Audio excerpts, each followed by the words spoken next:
धन्यवाद। ओम ज्ञानतिमिरान्धस्य ज्ञानञ्जनशलाकया चक्षुरुन्मिलितं येन तस्मै श्रीगुरुवे नमः। श्रीचैतन्यमनोभीष्टं स्थापितं येन भूतले स्वयं रूपः कदा मह्यं ददाति स्वपदान्तिकं। वन्देऽहं श्रीगुरौ श्रीयुतापदकमलं श्रीगुरुन् वैष्णवांश्च श्रीरूपं साग्रजातं सहगण रघुनाथान्वितं दं सजीवं साद्वैतं सावधूतं परिजनसहितं कृष्णचैतन्यदेवं श्रीराधाकृष्णपादान् सहगण ललिता श्रीविशाखान्वितांश्च। हे कृष्ण करुणा सिन्धु दीनबन्धु जगत्पते गोपेश गोपिका कांत राधा कांत नमस्तुते। तप्त कांचन गौरांगी राधे वृंदावनेश्वरी वृषभानुसुते देवी प्रणमामि हरिप्रिये। वाञ्छाकल्पतरुभ्यश्च कृपा सिन्धुभ्येव च पतितानां पावनेभ्यो वैष्णवेभ्यो नमो नमः। जय श्री कृष्ण चैतन्य प्रभु नित्यानंद श्री अद्वैत गदाधर शिवासादि गौर भक्तवृंद। हरे कृष्णा कृष्ण कृष्णा हरे हरे, हरे राम राम राम हरे हरे। नमो विष्णुपादाय कृष्णप्रेष्ठाय भूतले श्रीमते भक्तिवेदांत स्वामिन्निति नामिने। नमस्ते सारस्वते देवे गौरवाणी प्रचारिणे निर्विशेष शून्यवादी पाश्चात्य देश तारिणे।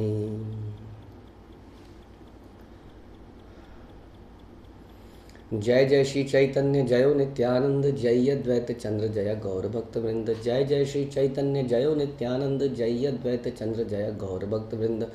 जय जय श्री चैतन्य जयो नित्यानंद जय अद्वैत चंद्र जय गौर भक्त वृंद। श्री चैतन्य मंगल बाल्य लीला चैप्टर 2 यानी कि और प्रयास संख्या 51। कालिंदी यमुना वृंदावन बल डाकी डाके राधा राधा बलिया डाके नमः सुखे।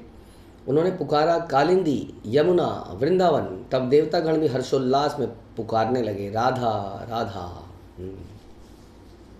तो हमने सुना था कि इस प्रकार से देवता वहाँ पर एकत्रित हो गए थे और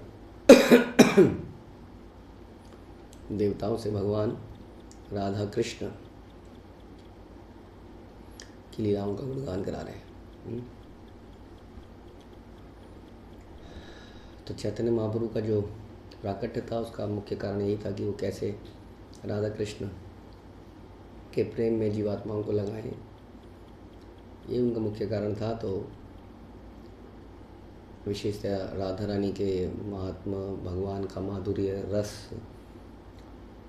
इसके बारे में बहुत ही डिटेल में चर्चाएं हुई रामानंद राय से या स्वरूप दामोदर से या रूप गोस्वामी द्वारा या उनका गंभीरा में जगन्नाथपुरी में एकांतवास और इस प्रकार की उनकी भावनाएं। तो उन्होंने ये सब करके दिखाया और अब देवताओं को भी राधा कृष्ण गोविंद कालिंदी यमुना वृंदावन ये सब का स्मरण करा रहे हैं। देखिया पुत्रेर लीला मूर्छा सची हैला शब्द सुनी जगन्नाथ अधीर हैला। अपने पुत्र की लीलाओं को देखकर सची देवी अचेत हो गई। यह सब कोलाहल सुनकर जगन्नाथ मिश्र उद्विग्न हो गए। ये सारे देवी देवता, ये सारा उनका राधे श्याम इस प्रकार का उच्चारण ये सुनकर सची देवी अचेत हो गई। और जगन्नाथ मिश्र भी है, ये क्या सा हल्ला है, ये क्या हो रहा है। जगन्नाथ डाके सची किया ध्वनि सुनी उच्च स्वरे डाके तरा सीता सची रानी। जगन्नाथ मिश्र ने पुकारा, सची मैं एक ऐसा शोर सुन रहा हूँ। भयभीत सची जोर से चिल्लाई, बाहिर आसिया दोहे पुत्र कैले कोले शून्य चरण देखी आपन पसारे। उनकी चीख सुनकर जगन्नाथ मिश्र बाहर की ओर दौड़े। उनका पुत्र माता पिता दोनों से चिपट गया। फिर यह देखकर कि उनके पुत्र के पाँव में पायल नहीं है, वे अपनी सुध बुध खो बैठे। तो भगवान ने एकदम से ऐसा दिखाया कि वाइंड अप कर दिया तभी के तभी और एकदम से जाके चिपट गए। तो ऐसा भगवान अक्सर करते थे। तो ऐसा लगता था अरे तो साधारण बालक है, तो डर रहा है, तो भयभीत है, या कुछ खाने को मांग रहा है या रो रहा है। तो ऐसे एकदम से लगता था कि नहीं, अभी लगता था ये कोई दिव्य पुरुष है, नारायण है, कुछ है। और अगले ही सेकंड लगता था, अरे ये तो साधारण सा बालक, देखो डर रहा है, हाँ देखो रो रहा है, सिसकियाँ ले रहा है, देखो देखो देखो। अब दामोदर लीला में भगवान जो है सिसकियाँ ले रहे हैं, बताइए, कि मुझे ओखल से बांध दिया। अब देखिए थोड़ी ही देर में उसी व्यक्ति ने उस ओखल को घसीटा और 2 पेड़ों को नीचे गिरा दिया, बताइए। बड़े बड़े पहलवान ले आओगे तो भी पेड़ नहीं गिरा सकते आप। हाँ, ना ऐसे गिराया ऐसे कोई बात ही ना हो। सारे बच्चे देख रहे थे इस बात को। तो फिर रोने का क्या मतलब था? अभी आप ऐसे रो रहे थे जैसे कि आपका जीवन ही समाप्त कर दिया, आपको बांध दिया, अब यहाँ से आप अपने आप को मुक्त नहीं कर पाओगे इस ओखल से, और उसी ओखल को घसीट के आपने पेड़ गिरा दिए। तो थोड़ी देर में ऐसा और थोड़ी देर में वैसा, तो सामान्य आदमी कैसे मान ले, क्या माने, समझ नहीं आता। अभी गोवर्धन उठाया है, गोवर्धन उठाने के बाद मीटिंग चल रही है कि ये कोई साधारण व्यक्ति नहीं। अब तो गोवर्धन में तो मतलब देख ही लिया, अब क्या कराया जाए, है ना। इतने दिनों तक देखा लेके खड़ा हुआ है, लेकिन फिर से चर्चाएं हुई, फिर से नंद बाबा बोले अरे कैसी बातें कर रहे हो, तो चोर, ये भूल गए माखन चुराता है, भूल गए ऐसे झूठ बोलता है, भूल गए ये करता है। इस तरह की बातें। फिर बाकी गांव वालों का विश्वास में भी कि हमने भी तो लट्ठे लगा गए थे, या कुछ ना कुछ ऐसी माया देवी, योग माया ऐसा प्रभाव डाल देती थी कि ये लोग भूल जाते थे उस ऐश्वर्य को देख कर भी उसको ध्यान में नहीं रख पाते थे कि ये कोई, हाँ ये स्वयं भगवान है। क्योंकि भगवान वृंदावन में ऐश्वर्य युक्त लीलाएं नहीं देखना चाहते हैं। वो कार्य तो नारायण का है, विष्णु का है। भगवान की अपने भक्तों के साथ दिव्य मधुर लीलाएं हैं, ऐश्वर्य युक्त लीलाएं नहीं है। इसलिए योग माया ये सब भुला देती थी। तो भगवान आए और चिपक गए एकदम से। हाँ, तत्क्षणे कृष्णेर चरित्र मने पड़े, सची देवी कहले ये देखिला निज घरे। उस पल उनके विचारों में भगवान की लीलाएं प्रकट हुई। तब सची ने उन सब का वर्णन किया जो उन्होंने देखा, बताया जगन्नाथ मिश्र को, मैंने ऐसे देखा, देवता आए थे, स्तुति गा रहे थे, अभिषेक कर रहे थे, ये हो रहा था, वो हो रहा था। 4 मुख 5 मुख आदि यत देवा, दिव्य यानी आसी कैला बालकेर सेवा। वे बोली ब्रह्मा जी, शिव जी तथा अन्य देवतागण स्वर्गिक विमानों पर आए थे तो हमारे पुत्र की सेवा कर रहे थे। बताइए जी। हाँ, ब्रह्मा जी शिव जी स्वयं यहाँ पर उपस्थित हो गए। प्रांगण नाचील पुत्र राधा कृष्ण बली, आमी से सुनील स्वप्न हे न मन करी। जब देवतागण हमारे आंगन में नृत्य कर रहे थे तो हमारा पुत्र क्या कर रहा था, राधा कृष्ण प्राण मोरा युगल किशोर। मैंने ये सब सुना, मेरे विचार में एक स्वप्न जैसा था, पता नहीं समझ नहीं आ रहा है क्या देख लिया मैंने। देखिया तरह से तब ठाई पठाईला, शून्य चरण नूपुर शब्द सुनीला। यह सब देखकर मैं डर गई। तब मैंने उसे आपके पास भेजा। उसके पाँव में पायल नहीं थी, फिर भी जब वो चल रहा था तो मुझे पायल की झंकार सुनाई दे रही थी। और अब देखो उसके पाँव में अभी भी पायल नहीं है। अरे झंकार कहाँ से आ रही है? हाँ, जैसे कि रात को पायल की झंकार आती है तो बच्चे सब लोग डर जाते हैं, हाँ कोई भूत है, भूतनी है, चल रही है उसकी पायल छम छम। हाँ, दिख तो कोई रहा नहीं है। तो वैसे ही सोचिए, इतना कुछ दिख रहा है, लोग देवता आ रहे हैं, देवता नाच रहे हैं आंगन में, हमारे आंगन में देवता नाच रहे हैं, पायल की आवाज़ आ रही है। तो मैं समझ नहीं पा रही थी कि क्या करूं क्या ना करूं। एहित बालक दिव्य मूर्ति सुठाम, न जानी कथन कार की है अविधान। हमारे बालक का ऐसा तेजस्वी रूप है, मैं नहीं जानती कि मुझे क्या करना चाहिए। इसकी आरती करूं, इसकी सेवा करूं, इसको भगवान मानूं या इसको बालक समझूं। सात कन्या मरी मोर एकटी छयो आईला, इहार से किछु हैला ना जीव मो आर। हमारी 7 पुत्रियों का निधन हो चुका है। अब यदि यह बालक भी हमें छोड़कर चला गया तो मैं और अधिक जीवित नहीं रहूंगी। अब भय सा लग रहा है ना कि कोई दिव्य पुरुष है, क्या है, आया है और चला जाएगा। ये देवता ही ना ले जाए इसको उठा के अपने साथ, नाच रहे हमारे आंगन में, इनको क्या देर लगती है, अपने कमल पे बिठाएंगे, अपने हंस पे बिठाएंगे, विमान में बिठाएंगे, ले जाएंगे मेरे बालक को, मैं जीवित नहीं रह पाऊंगी। 7 5 नाही मोर यही आखिर तारा, आंध लेरा ये लड़ी ये न ए धन सारा। मेरे 5-7 बच्चे तो नहीं है, यही है एक निमाई मेरी आंखों का तारा है। जैसे एक छड़ी एक अंधे व्यक्ति के लिए अत्यंत बहुमूल्य वस्तु होती है, वैसे ही वह मेरे लिए अत्यधिक बहुमूल्यवान है। घर सर बस धन देह आत्मा तनु, ना रहे जीवन मोर गौरा चांद बिनु। जैसे शरीर मूल्यवान आत्मा के बिना नहीं रह सकता, वैसे ही मैं भी अपने गौर चंद्र के बिना जीवित नहीं रह सकती। यही चाहिए केवल। हाँ, उनको गौर चंद्र चाहिए। अभी गौर चंद्र तो साबित हो गया इतना, उसके आगे शिव जी नाच रहे हैं, ब्रह्मा नाच रहे हैं, तो कितनी मुरादों को पूरी कर सकता है। हमारा बच्चा बड़ा हो गया है, कमाने वाला हो गया है, तो हमारे कितना मदद कर सकता है। ऐसा भावना नहीं थी पहले, क्योंकि हमारा पूरा का पूरा सिस्टम ही देने का था, आज लेने का है।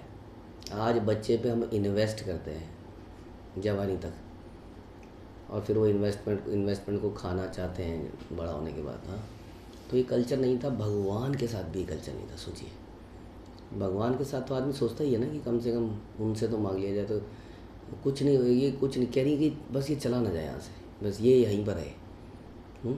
यही मेरा सारा धन जीवन यही है, इसके बिना मैं जीवित नहीं रह सकती। विघ्न निवारण हेतु प्रतिकार चिंत, बालक मंगल करु देव आदि अंत। कृपया उसे संकटों से बचाने का कोई उपाय सोचिए, कोई ऐसा उपाय जिससे प्रारंभ से लेकर आखिर तक समस्त देवतागण उसके लिए मंगल लेकर आए, उसके लिए लेकर आए, उससे हमें कुछ ना मिले। हाँ, हम तो भक्त का जरा साहस देखिए कि वो भगवान का मंगल चाहता है। हाँ, जो सर्व मंगल करने वाले हैं, जिनका नाम सर्व मंगल करता है, भक्तगण उनके मंगल के लिए प्रार्थनाएं करते हैं। किससे करते हैं वही जाने।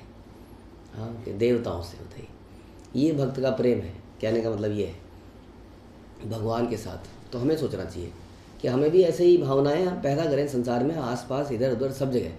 सच्चा प्रेम इसी को कहते हैं। सच्चा प्रेम करा ही नहीं, इसलिए जीवन में निराशा ही निराशा है, निरंतर निराशा, क्योंकि माइंड बड़ा कैलकुलेटिव हो चुका है। Calculations and all calculations, calculator, Excel, mathematics, हर जगह हमारा दिमाग केवल कैलकुलेशन में चलता है। इसलिए हम बड़े डिप्रेशन में रहते हैं, आनंद दिव्य आनंद नहीं मिलता। जो कि इस तरह की भावनाओं में, जहाँ पर अपने बच्चों, अपने माता पिता या किसी से तो सोच छोड़ो, भगवान को भी देना चाह रहा है व्यक्ति।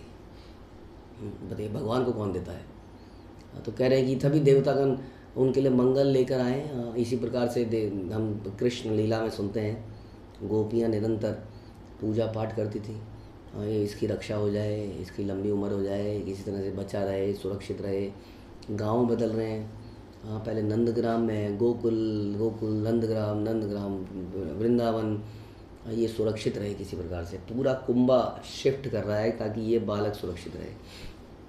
तो इस प्रकार का भाव हम यहाँ देख रहे हैं। सची माता, बाकी लोग भी जिसके घर में देवता नाच रहे हैं, वो सोचिए, वो सोच सकता है कि आज कल की वेट करूँगा। अब कल जैसी देवता नाचेंगे तो थोड़ा सा कुछ हमारा भी कल्याण हो जाएगा। तो ऊपर वो चिंतित है, देवतागण आई क्यों रहे हैं। हे न माने अनुमाने रात्रि सुप्रभाते, खेला ऐसा चीर सुत बालक सहित। इस प्रकार से रात्रि व्यतीत हुई और फिर सूर्योदय हुआ, और तब सची का पुत्र अन्य बालकों के साथ खेलने चला गया। क्षणे अंगिनाए लुठी धूलाए धूसर, देखी अजनन की चुप बोला एक कातर। कुछ समय के लिए आंगन में जमीन पर लौटने व लुढ़कने के कारण वह धूल में भर गया। यह देखकर अप्रसन्न व दुखी सची माता बोली। हाँ, जमीन पर धूल में लेट गया, यानी कि आंगन में। तो आंगन इस प्रकार के होते थे, कच्चे। धीरे धीरे हमने बहुत सारे पत्थर और ये सब लगाए। अब धीरे धीरे इंसान को समझ में आ रहा है, डॉक्टर को समझ में आ रहा है। नहीं, अब कई रिसर्च हो रही है ना, कई सारे लोग हमें बता रहे हैं आजकल ये बात कि भूमि में टच रहने से बहुत सारे पोषण होता है शरीर का। भूमि में टच अगर आप नहीं करेंगे तो बहुत सारी बीमारियां होने का डर है, बताइए। तो हम एक व्यक्ति से मिले थे, हम बता रहे थे आपको, वो हमें बोल रहा था कि आजकल की पढ़ाई जो है, जब तक बच्चा छोटा होता है तो उसको अगर छोड़ दिया जाए तो नेचुरली रेत पे भागता है, मिट्टी पे भागता है ना। देखेंगे आप कहीं भी मिट्टी का ढेर होगा तो बच्चा अपने आप वहीं जाएगा, रेत का उसी से खेलना चाहेगा। लेकिन जब वो पढ़ लिख के बाहर निकलता है तो मिट्टी से दूर भागता है। यानी कि उसको हम 12-15 साल जो पढ़ाते हैं, उसको कुछ ऐसा बना देते हैं कि वो मिट्टी टच नहीं करना चाहता है। तो हम डिस्कस कर रहे थे कि हमारे जीवन में जब हम चलते हैं फिरते हैं सड़कों पर, तो कितना कार्बन, कितनी गैसेस हमारी शर्ट को गंदा कर देती हैं, धूल सी भर जाती है हमारे शरीर के अंदर। तो हम सारी धूल लेके चलना चाहते हैं, लेकिन मिट्टी को टच नहीं होने देना चाहते। मिट्टी, गोबर है ना, ये जनरल ट्रेंड है। मिट्टी गोबर लग जाए तो आदमी धोना चाहता है उसको तुरंत। जबकि समझ में ये आ रहा है कि मिट्टी इत्यादि ये चीज़ें ये नुकसानदायक नहीं है, ये तो बल्कि स्वास्थ्यवर्धक है ना। तो हम लोग गाड़ा गड़ी करते हैं, मिट्टी में लोटना, भगवान ने यही किया अपने जीवन में, यदि आप देखें तो। अभी भी सुन रहे हैं आप, मिट्टी में लोट पोट मारी। फिर हम सुनते हैं गोबर में स्लाइडिंग करी, बताइए, यानी कि गोबर उठाना तो अलग बात है, गोबर में घुस जाना। इस प्रकार की लीलाएं भगवान ने करी।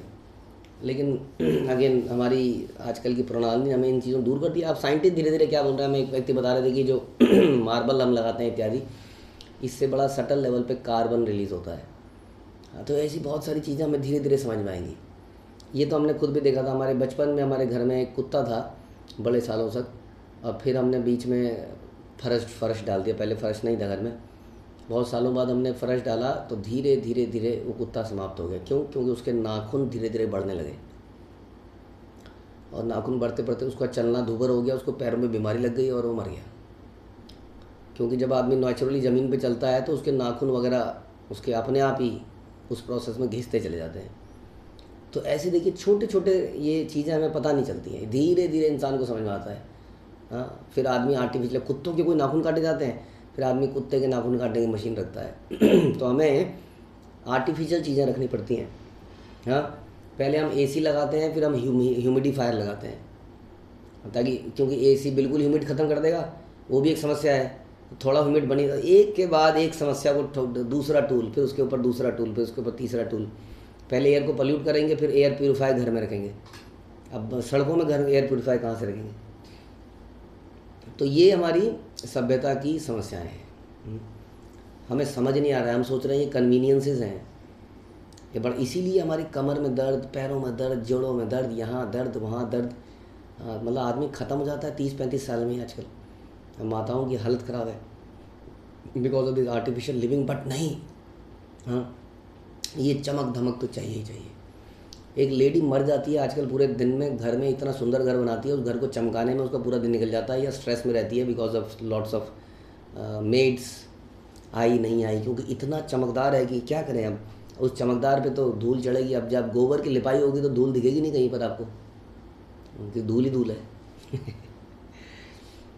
तो आदमी का समय जाता था प्रसाद बनाने में। देखिए, अब प्रसाद बनाना बड़ा डिफरेंट कला है, ये भी हमें प्रभुपाद ने बताई, और मैं कई लोग अब नेचुरोपैथी वाले बता रहे हैं कि प्रसाद बनाना मतलब बहुत लंबा कार्य है, क्योंकि प्रसाद धीमी आंच में पकता है। इसमें भी हमें बता रहे थे कि उपलों में जब खाना पकता है तो उपला तेज़ी से ब्लास्ट नहीं करता है, जो हमारी गैस करती है, भर भर भर भर भर भर भर, फाट फूट फट सब बन गया, जला दिया उसने, सब खत्म।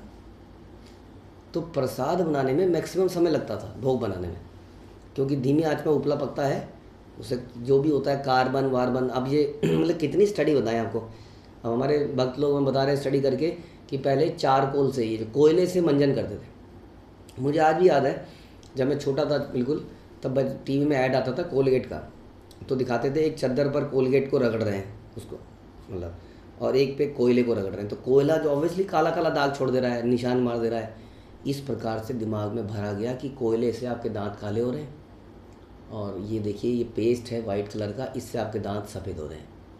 तो ऐसा इल्यूज़न क्रिएट किया गया, और धीरे धीरे सब, अब क्या हो रहा है, स्टडी से पता चला कि ये कोई गंवारपन नहीं था इस प्रकार के। जो चारकोल है, ये चारकोल के बहुत सारे फ़ायदे, चारकोल दवाई की तरह खाया जाता है। बताइए, इस पे अब रिसर्च हो रही तो पता चल रहा है, अब हमें समझ में आ रहा है।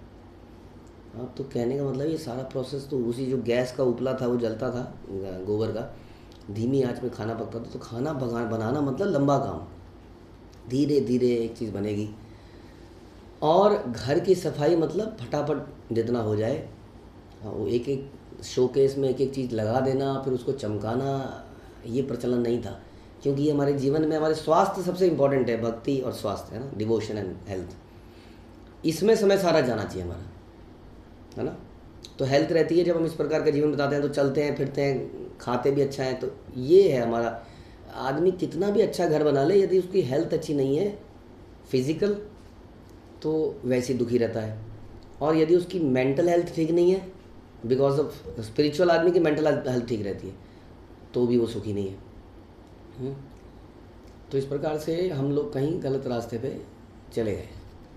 यहाँ पर हमारे निमाई जमीन पर लेट रहे हैं और धूल से भर गए हैं। तो ये देखकर सची माता बोली, सोनार पुतली तनु वदन सुछांद सुछांद उपमादि बार नाही आकाशेरक चांद। तुम्हारा तेजस्वी शरीर एक स्वर्ण मूर्ति के सदृश है, ये मैं इसकी तुलना किसी से नहीं कर सकती, यह तो आकाश में चंद्रमा के समान है। अब वो चंद्रमा जैसे कि नित्यानंद प्रभु जब लोटपोट होते थे मिट्टी में तो बोलते थे जैसे कोई सफ़ेद पर्वत, हाँ, मिट्टी में पर्वत मिट्टी में लौट रहा हो, तो वैसे वो इनकी तुलना करी है चंद्रमा से ज़्यादा। और क्या बोलें, संसार में तो यही है। हाँ, ऐसा लगता है तुम्हारा शरीर क्या है, आकाश में चंद्रमा के समान है। एहन सुंदर गाय धूलाए पड़िया, लुटाओ बलह के न मायर माथा खाइया। तुमने अपने सुंदर शरीर को धूल में क्यों लिपटा लिया, अपनी माता को बहुत अधिक परेशान करते हो। यह बलि धूला झाड़ी चुंबाए वदन, पुलक के पूरल अंग अरुण लोचन। यह वचन कहने के पश्चात सती माता ने धूल हटाकर साफ किया तथा अपने पुत्र को मुख से चूमा। उसके शरीर के रोए खड़े हो गए और उनकी आंखें लाल हो गई। हाँ, इस प्रकार की लीलाएं करते थे। ऐसी और लीलाएं हमने चैतन्य चरितामृत इत्यादि में भी सुनी है कि भगवान गंदे झूठे फेंके हुए बर्तनों में जाके बैठ जाते थे, या इस प्रकार की लीलाएं करते थे।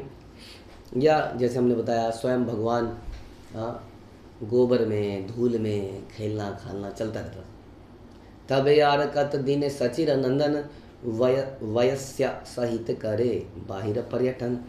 दूसरे दिन सची का पुत्र अपनी आयु के अन्य बालकों के साथ विचरण करने के लिए चला गया। गंगा कूले तरु मूले खेलाई या बेड़ाए, मरकट खेला खेले एक चरण दंडाए। गंगा के किनारे एक वृक्ष के नीचे वे वानरों के समान खेले, वे एक पांव पर खड़े हो गए। तो बहुत प्रकार के खेल खेला करते थे ये लोग। अब बहुत प्रकार के गेम्स खेले जाते हैं। और गेम खेलते खेलते हमारे बच्चे कई बार छत से कूद जाते हैं। मैं भी हूँ शक्तिमान, कितने एक्सीडेंट हो चुके हैं। ये तो बड़े बड़े एक्सीडेंट हैं जो छत से कूद जाना इत्यादि, ब्लू बर्ड पता नहीं क्या था जो भी था। छोटे लेवल पे पता नहीं कितना इम्पैक्ट है इसका, इन चीज़ों का, जो हम सोच भी नहीं सकते हैं। हमें मालूम तक नहीं चलता है कि हमारा बच्चा क्या देख रहा है और क्या खेल रहा है मोबाइल्स में, गेम्स में, जिसका बहुत बड़ा इम्पैक्ट है। उसके विपरीत हम देखते हैं, चाहे राम है, चाहे कृष्ण है, चाहे निमाई है, वो इस प्रकार के खेल खेला करते हैं। गंगा जी के किनारे चले गए, वहाँ पे वृक्ष के नीचे बानर बन गए, कोई कृष्ण लीला कर दी, कोई रावण बन गया, कोई राम बन गया, या कोई हाँ, इस प्रकार की लीलाएं चल रही हैं। एक पाँव पे खड़े हुए हैं। सुनी लेना सची गंगा तीरे गौर हरी, धरी ते चलीला सची हाथे छड़ी करी। यह सुनकर सची माता भगवान गौर हरि को वापस लाने के गंगा तट पर पहुंच गई, क्योंकि आते ही नहीं थे वापस। खेलना खेलना बस खेलना। जानू ऊपर जानू रहे एक पद, देखिया जननी डाके उत्कट शब्द। एक घुटना ऊपर और एक दूसरा घुटना नीचे करके वह एक पांव पर खड़ा था। यह देखकर सची माता ने जोर से पुकारा, हाँ, माये रे देखिया प्रभु पलाई लजाए, माती लकुंजर ये न उटलिया चाय। अपनी माता को देखकर भगवान गौर भाग गए, वो एक पागल हाथी के समान दौड़ने लगे। हाँ, उसके बाद सची ने क्या बोला, धर धर बलि डाक छड़े सची रानी, आगे आगे धाय मोर प्रभु द्विजमणि। सची बोली, पकड़ो पकड़ो उसे, ब्राह्मणों के शिरोमणि मेरे भगवान निरंतर भागते रहे। हाँ, और सची माता पीछे भागती रही, जैसे यशोदा भागती रही और भगवान आगे भागते रहे। और जब भगवान ने देखा ये यशोदा माँ मेरी उम्र बड़ी है, मोटी है, थक जाएगी, कहाँ मुझे पकड़ पाएगी, तब भगवान अपने आप रुक गए। उसी तरह यहाँ पर सची माता भाग रही है, भगवान आगे आगे भाग रहे हैं। हाँ, ये भी एक प्रकार का गेम चालू हो गया। देखिए, अब बताइए, ऐसी स्त्री जो बच्चों के पीछे भागे उसको कहाँ से बीमारी लगे। हाँ, अब ऐसे जब आओ चलो चलते हैं, आज पापा की छुट्टी है, आज पापा की छुट्टी है, आओ तुम भी कार में बैठेंगे, हम भी कार में बैठेंगे, ढूंढ ढूंढ ढूंढ ढूंढ करके रेस्टोरेंट में जाएंगे, वहाँ जाके बैठ जाएंगे, वहाँ 4-4 किलो एक आदमी खा लेगा, उससे बाहर आएंगे, फिर से गाड़ी में बैठ जाएंगे और फिर हम घर में आ जाएंगे। ये हमारी आउटिंग्स, ये हमारा टाइम स्पेंड करना। हाँ, टाइम स्पेंड नहीं करते हो आप मेरे साथ। हाँ, टाइम स्पेंड करना मतलब ये। अब सची माता भाग रही है, बताइए। अब सोचिए कौन माँ भाग रही है आजकल बच्चे के पीछे, कौन पिताजी भाग रहा है? समय कहाँ है? सारा समय तो पैसा कमाने में चला गया है, फिर भी अंधाधुंध, क्योंकि चारों तरफ निरपट मूर्ख लोग रहते हैं और वही हमारे गाइड हैं, हमारे एडवाइज़र। कोई अगर सही एडवाइस दे भी देता है तो ये धूर्त चंडाल निकलने नहीं देते अपने कब्जे में से किसी को, जैसे केकड़ा निकलने नहीं देता अपने कब्जे में से किसी को। हाँ, ये चाहते हैं कि सब सड़ के ऐसे ही मरते रहें जैसे हम मर रहे हैं, इसलिए बोलेंगे क्या कर रहा है ये, तेरा दिमाग ख़राब हो गया है। हाँ, तो यहाँ पर दौड़ना भागना ये जीवन का एक शैली थी, इसलिए काहे की बीमारी। हाँ, तो सची माता भाग रही है कि पकड़ो पकड़ो, और भगवान निरंतर भाग रहे हैं। धरी बारिश चाहे सची धरी ते न पारे, धाई या संधाई ला प्रभु घरे भीतरे। सची माता ने उनका पीछा किया किंतु उन्हें पकड़ नहीं पाई। भगवान गौर घर भाग गए। घरे मध्य यत भांड भाजन आछिला, धर धर करीते सर्व आचार्य भांगिला।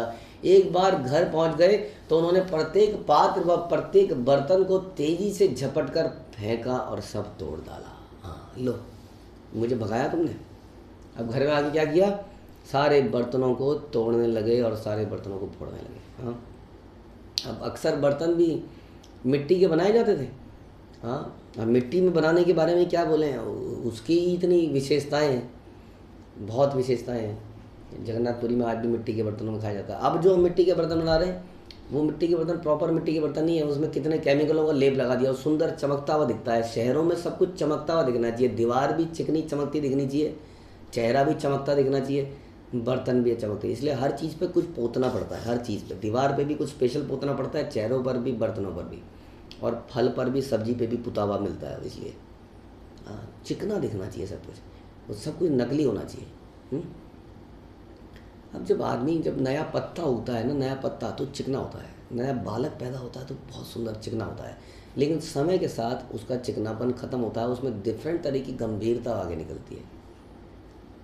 हम लेकिन वैसे ही हम उस नेचर के अनुसार नहीं जीना चाहते, हम उसके विपरीत करना चाहते हैं। तो मिट्टी के बर्तन में इतनी स्मूथनेस, उसके ऊपर क्या क्या केमिकल का लेयर लगा दिया, तो उसका भी बेड़ा गर्क कर दिया। तो एनीवे, यहाँ पर सारे बर्तनों को, प्रत्येक बर्तन को तेजी से झपट कर फेंका और सबको तोड़ डाला। नासाए अंगुली सची दाड़ा या चाहे हेट वदन करी प्रभु विश्वम्भर रहे। उन्होंने अपनी नाक की एक और अपनी उंगली टिका दी। हाँ, ऐसे घुसा दिया। सची बिल्कुल, मतलब सब उल्टा काम कर रहे हैं जानबूझ के। सची माता उन्हें दंड देना चाहती थी। भगवान विश्वम्भर ने शर्म से अपना सर झुका लिया। अब पहले तोड़ फोड़ दिया, अब सर झुका के खड़े हैं और उंगली भी डाली हुई है। जैसे कि भगवान जो है पहले सारी मटकी फोड़ के दही को फैला चुके हैं चारों तरफ, फैला ही नहीं चुके हैं, फिर बंदरों को आओ आओ खाओ, उपद्रव मचा यहाँ पर। हाँ, सारे बंदर घर के अंदर घुसे हुए हैं। सोचिए हमारे घर के अंदर बंदर घुसे हों तो क्या हालत होती है हमारी, और घुसे ही नहीं है, चारों तरफ फैल के खा रहे हैं। हाँ, सर सोचिए सीन को कि हमारे घर में ये सीन चल रहा है, हम घुस रहे हैं, चारों तरफ बंदर बैठे हैं और खा रहे हैं। अब जब खाते ही नहीं है, अब सब खा के हग भी रहे होंगे कहीं ना कहीं। हाँ, ये कर दिया भगवान ने पहले, अब करके भाग रहे हैं। अरे जब करा था तो फिर अब क्या, अब झेलो, सामने आओ। नहीं, अब डर रहे हैं, नहीं ये तो कर दिया अब तो मैंने, भाग रहे हैं वहाँ से। अब पीछे भाग रही माता। यहाँ पर भी सारे बर्तन वर्तन तोड़ दिए हैं, सब कुछ करें, आप शर्म से खुले हैं, कर दिया मैंने तो क्या करें। अति बड़ कंबित हई लज्जा भरे, रोदन कर अय प्रभु अश्रु नेत्र झरे। उनका संपूर्ण शरीर लज्जा से कांप रहा है। जैसे ही उन्होंने अपना शीश झुकाया, उनके नेत्रों से अश्रुओं की धारा बहने लगी। हाँ, इस प्रकार से। अब क्या करे, सामने वाला डांटे कैसे, बताइए जरा। अभी इतना बड़ा कांड किया है, ऐसे में तो मारने चाहिए। तो अब खड़े हो गए हैं, सर झुका लिया है, मासूम सा चेहरा लटका लिया है और आंसू और बहने लगा है। अब क्या करा जाए। चंद्रे र ऊपर ये न खंजन भसिया, उगा रहे मतिहार ये मन गिलिया। उनका मुखार विंद चंद्रमा के तुल्य था, उनके नेत्र अधीर खजन पक्षियों के समान थे, उनके अश्रु मोतियों की लड़ी के सदृश थे। अब भगवान है, अब भगवान के आंसू भी क्या होंगे, पानी थोड़ी होगा हमारे ऐसे खारा पानी। उनके शरीर के अंदर क्या चीज़ होगी यार, सच्चिदानंद शरीर के अंदर से जब आंसू टपकेगा मोती की तरह, तो लुढ़कता लुढ़कता लुढ़कता आ रहा है नीचे को, गोल गोल गोल। सोचिए क्या दिव्य दर्शन होगा। तो मोतियों की लड़ी के सदृश आंसू गिर रहे हैं। सेखी देखी सची गौरमुख प्रेम पूर्ण हैया, ऐसा कोले करी बले मोरदुला लिया। भगवान गौर के मुखमंडल को एक टक निहारते हुए सची माता प्रेम से परिपूर्ण हो गई और आलिंगन करने लगी। अरे मारना था अभी तो। देखिए वहाँ पे खेल रहा था गंगा किनारे, ड्रामेबाजी कर रहा था।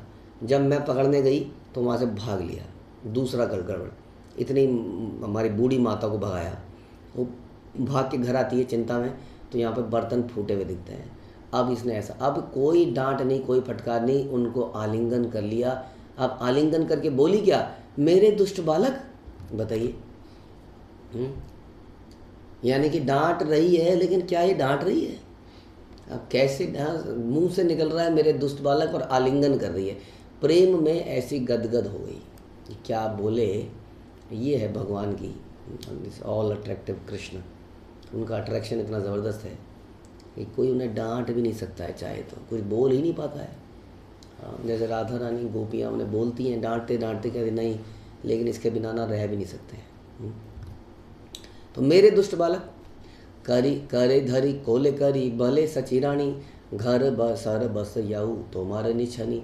उन्हें अपने बाहों में पकड़े हुए सची माता ने कहा, मुझे घर की इन समस्त वस्तुओं से तुम्हें दूर रखना चाहिए। एमते नाना लीला करे गौर हरि, बुझे तेना पारे सची पुत्र चातुरी। और इस प्रकार भगवान गौर हरि ने अनेक लीलाओं का आनंद उठाया। सची माता के पास अपने पुत्र के मन को समझने व जानने की क्षमता नहीं थी, न ही जानने की आवश्यकता थी। इसलिए कहते हैं भगवान को जानने की आवश्यकता ही नहीं है, भगवान को प्रेम पूर्वक सर्व करना, सेवा करने की आवश्यकता है। उससे वो सारे रस प्राप्त हो जाएंगे। देखिए हम कहते हैं ना, आम खाने से मतलब है या गुठली गुठली गिरने से। आम का रस पीने से मतलब है, भाई सच्ची बात बोलें तो। हाँ, ज्ञान में वो रस नहीं है, ज्ञान सूखा है, ज्ञान ड्राई है। सेवा में आनंद है। सेवा उस परम की जब करेंगे, बिना दिमाग लगाए, बिना कैलकुलेशन करे, बिना अर्थमेटिक्स के, तो वो आनंद प्राप्त होगा जो यहाँ प्राप्त। तो वो समझ नहीं पाती थी क्या है ये, क्या कर रहा है, कौन है, क्या है, पता नहीं कौन है। लेकिन सच्चे भाव से उनकी सेवा करना, उसमें दिव्य आनंद है, जो सजी माता को मिला, जो यशोदा माता को मिला। सांसारिक दृष्टि से ये माताएं निरपट मूर्ख थी, है ना, कुछ नहीं जानती थी, नारायण कौन है, क्या है, करना क्या चाहिए। उनका पूरा जीवन इसी में लिप्त था, अपने बच्चे की सेवा करना। बट ये दिव्य प्रेम था, ये संसारिक बच्चे की सेवा करना नहीं है, क्योंकि संसार में हमारे बच्चे बदलते रहते हैं, हमारे माता पिता भी बदलते रहते हैं। ये दिव्य आनंद भगवान के साथ हमें प्राप्त हो सकता है अगर हम उसको डेवलप करने का प्रयास करें तो यहाँ पर सची माता ने उस प्रेम का आनंद लिया और बता रहे हैं कि उनके भगवान के मन को समझ ही कौन सकता है। क्वेश्चन तो ये है। इसलिए समझने के बजाय भगवान को हमें उनकी प्रेम पूर्वक सेवा करेंगे तो ये आनंद हमें भी प्राप्त हो सकता है। लेकिन उसके लिए अपने निजी एजेंडास को साइड में रखना पड़ेगा, अपना ये जो कहते हैं ना डिप्लोमेटिक व्यवहार को साइड में करना पड़ेगा। हरे कृष्ण। श्रील प्रभुपाद की जय, श्री चैतन्य मंगल की जय, श्री लोचन दास ठाकुर की जय।